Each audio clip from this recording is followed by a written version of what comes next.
Tokyo Revengers episode kelima sudah dirilis. Biasanya dalam satu episode, anime terdiri dari 3 chapter manga.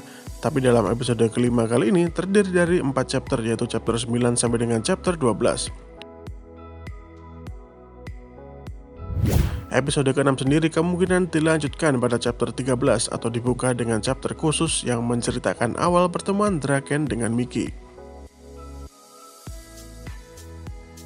Setelah menyelidiki akar permasalahan yang menyebabkan Toman menjadi geng brutal di masa depan, Takemichi memutuskan kembali ke masa depan untuk menemui Naoto. Permasalahan yang menyebabkan Toman menjadi geng brutal di masa depan adalah karena perseteruan dengan Mobius. Untuk itu Takemichi meminta kepada Naoto untuk menyelidiki ketua geng Mobius di masa depan yang bernama Osanai. Harapannya jika Takemichi bisa bertemu dengan Osanai, pertengkaran antara Toman dan Mobius bisa dicegah. Singkat cerita, Naoto berhasil menemukan lokasi Osanai.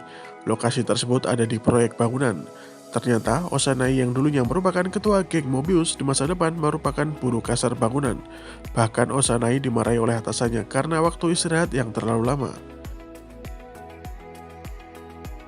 Singkat cerita, Naoto dan juga Takemichi berbincang dengan Osanai. Menurut pengakuan Osanai, memang benar terjadi pertarungan antara geng Mobius dengan Toman di masa lalu. Akan tetapi, yang membunuh Draken bukanlah Mobius. Semua itu adalah awal perpecahan internal dalam geng Toman yang akhirnya membuat Draken mati pada 3 Agustus 2005.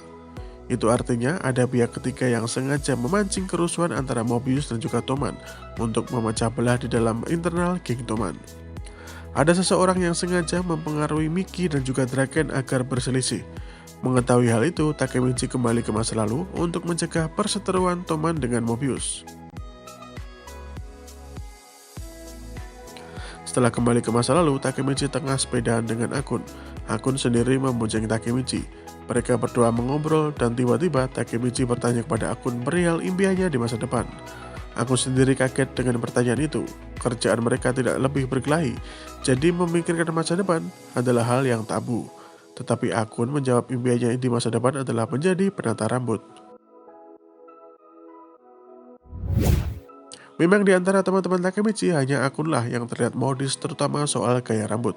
Takemichi menyemangati Akun dan berkata di masa depan nanti Takemichi adalah pelanggan pertama Akun.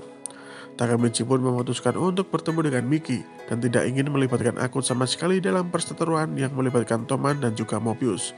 Akhirnya Takemichi turun dari sepeda dan bertemu dengan Miki. Takemichi langsung mengutarakan niatnya bertemu dengan Miki. Takemichi meminta agar pertarungan dengan Mobius sebaiknya dihentikan dengan alasan ada pihak yang tengah memanipulasinya. Pacin yang tidak terima dengan pernyataan Takemichi langsung menghajarnya habis-habisan karena Mobius sudah memperkosa pacar temannya. Takemichi terus berusaha untuk meyakinkan Miki sampai akhirnya Draken menghalangi Pacin yang terus mengajar Takemichi. Draken sendiri terkesan membela Takemichi dan menyarankan supaya sebaiknya mencari tahu dulu tentang Mobius.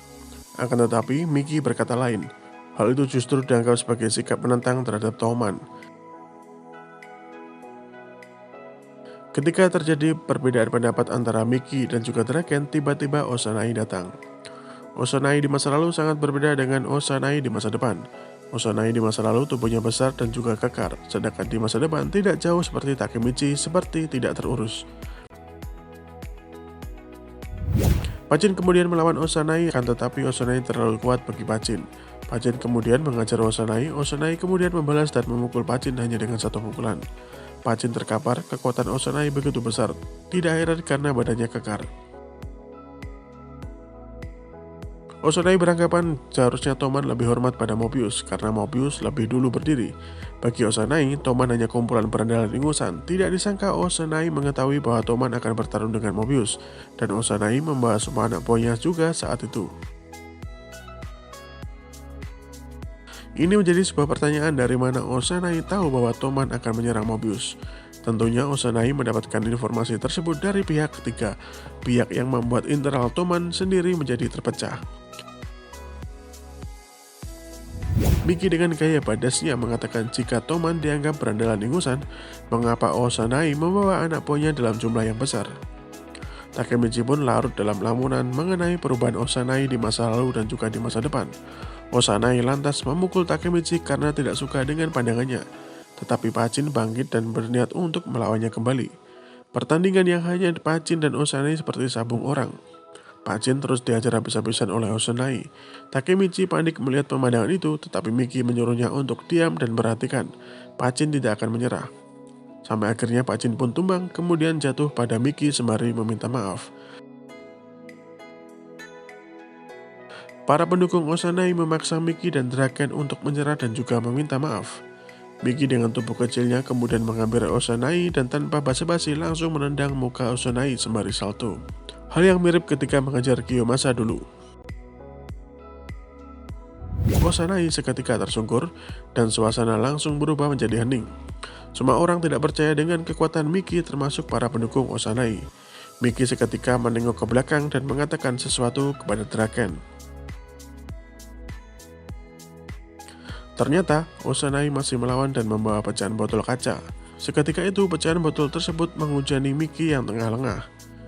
Akan tetapi, Draken langsung datang dan menjadi tameng bagi Miki. Lantas bagaimana nasib Draken sendiri? Apakah selamat atau tidak? Atau kejadian tadi justru mempercepat kematian Draken? Selengkapnya bisa kalian lihat di Tokyo Revengers episode ke-6.